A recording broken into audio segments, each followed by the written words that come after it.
If you're heading to Japan in 2026, then this is the video you need to watch because a lot has changed.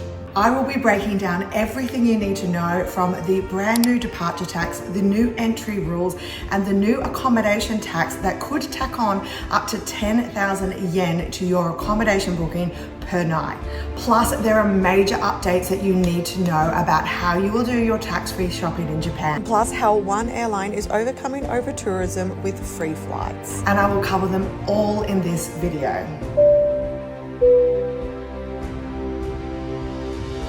If you're new here, I am Shannon. I am the Savvy Tourist and I absolutely love Japan. I have been there 4 times. I'm about to jump on a plane for my 5th visit. I have traveled across 23 prefectures, spent 3.5 months in Japan, and it is one of my top countries. First, let's talk about how you'll enter and exit Japan as this has changed. A digital entry is now the norm. You'll visit the Visit Japan website and you'll do your immigration, customs and quarantine online before arrival. It's as easy as scanning your QR code when you get to the airport. And a lot of the major airports are continuing to roll out the facial recognition kiosks, which is making the processing time at the airports so much faster. Japan is also talking about bringing in a similar system to the USA's ESTA, but this isn't expected to hit until around 2028 to 2029. Next, by July 2026, Japan's international departure tax will triple to around 3,000 yen per person. You won't be paying this at the airport. This will be added on to your airfare. Now let's talk tax-free shopping. Tax-free shopping isn't disappearing, but it is changing. Right now, tourists can still claim back their GST instantly in store, as long as they meet the minimum spend of 5,000 yen. This relates to electronics, clothing, shoes, fashion, jewelry, souvenirs and snacks. They just have to be taken home unopened and sealed. But as of November 1st, 2026, Japan will be flipping this system. Instead of applying the discount in store, they'll be moving towards an airport refund model,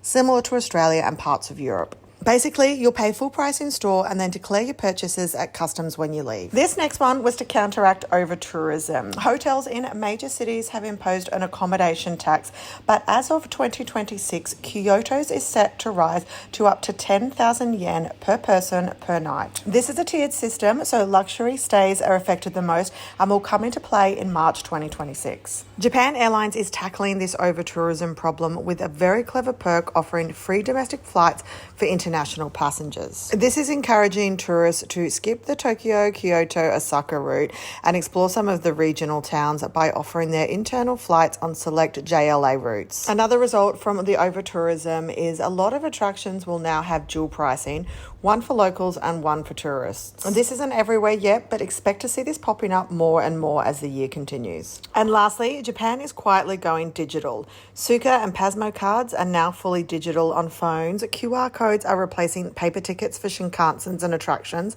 and cashless payments are everywhere. This includes Apple and Google Pay, as well as a QR payment system similar to that in China that you'll start seeing popping up everywhere. I do still suggest you definitely carry cash because some of the smaller retailers and vendors will still take time to catch up to this modern technology. If you'd like to see any more of my Japan content, check out my channel because there is loads of videos there, loads of hidden gems. I also have all of my Japan itineraries and guides linked down below, as well as my map, which has over 350 hidden gems and iconic sites pinned all over Japan. And it also has 7 built-in customizable base itineraries.